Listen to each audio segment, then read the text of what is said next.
downtime, build up, scare. This is the rhythm I picked up on while watching Endupson's video on camera movement and its use in horror movies. During that video, 3 key concepts were highlighted: POV push-ins, open space, and the use of an unseen threat. From slasher to psychological horror, it's common to see these techniques used in that downtime, build-up, scare rhythm. And a Silly Halloween special is no different. So I thought I'd go through the video, the episode, see how they applied that rhythm, and specifically how they use camera movement, because that's my favorite part. I love long tracking shots, and it's just what can I say honestly about tracking shots? What can I say? Throughout the episode, downtime, build up, and scare is used about 5 times each, often back to back, even skipping to build up to throw us right into the scare. I think it's fair to assume that's because of how short the episode is, not to mention tension being pretty high by the middle of the episode.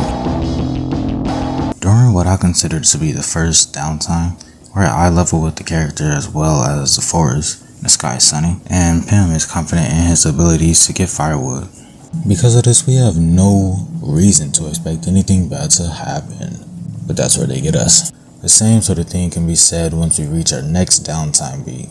Because of this, we get to see Pym interacting with his environment, but we did just get a scare. So maybe it was Mr. Boss being weird. Maybe the situation was sus. We don't really know yet. Because of this, I think the upbeat song can be treated like a challenge for us to look over what just happened and instead fight with Pym. As the camera slowly pans from inside the forest to Pym and locking a tracking shot. Yeah. To everywhere he goes. We get our last piece of downtime after Pym nearly loses his life to thunder. Which fair, honestly, cause if it's anything you can do, it's dying to the cover of a Metallica song. Or a album, Anyways. An important note that I'd like to mention is that while I'm not 100% sure, I'm pretty sure that these shots are framing Pym from below, which is typically used to make a character look weaker, or just smaller. It's used a lot. It begins with Mr. Boss halting Pym in his tracks before he even gets a chance to rush off into the forest. Okay, rude. Like I said earlier, we're at eye level with him, but now Pym is visually uncomfortable.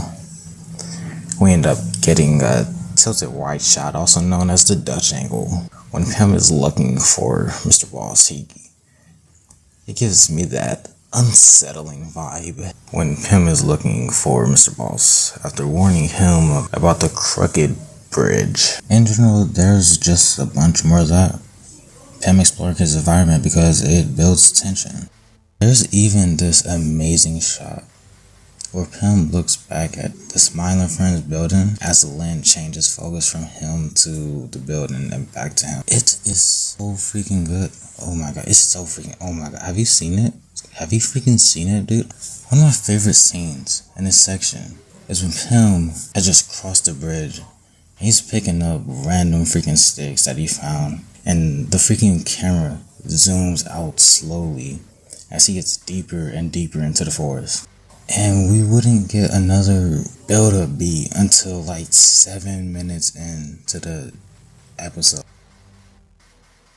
Look how amazing this shot is. As he leaves, the camera actually ignores an important composition role. On the screen, you see that Pym is headed out of the frame, making us wonder where he's going, making us, or at least making me feel like there's no open space.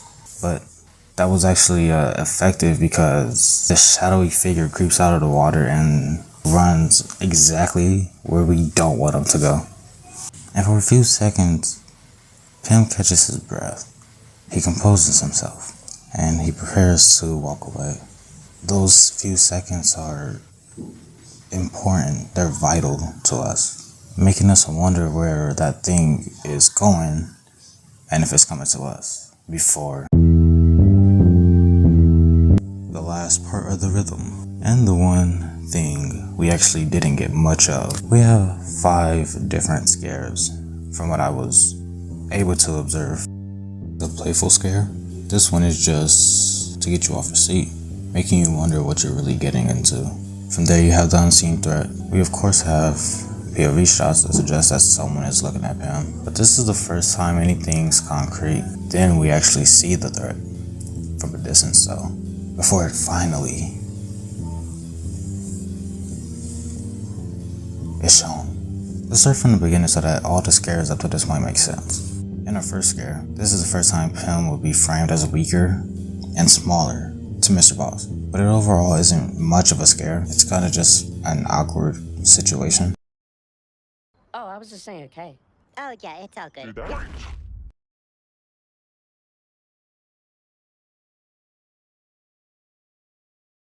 If it scares you or not, it really doesn't matter, because the point of this is to build tension for the later scene, which is 4 minutes and 40 seconds in. This is where we get an actual scare. Still working off that unseen threat idea. Lightning is less of damage and is more of what's to come. One of my favorite shots actually happen here because we get this super interesting arc shot that probably shows exactly how Pam is feeling at that moment. Then he freaking slips, hitting literally every tree before just diving face first into a lake. We also get our first look at the unseen threat. Similar to Michael, he stalks from a distance. If we look closely at the shot before the threat is made visible, we'll notice that it's not there the entire time. Only after Pam looks out the window for the second time. Throughout this whole sequence, we never get to see the threat. Instead, we get to hear it forcing its way through the door, scaring the mess out of Pam. Tension up to this point has been crafted to perfection. A few shots look like they have literally a few frames worth of camera shake. But with that being said, Hope you enjoyed the video. Give it a like and subscribe if you did. And yeah, I'm gonna be working on some stuff.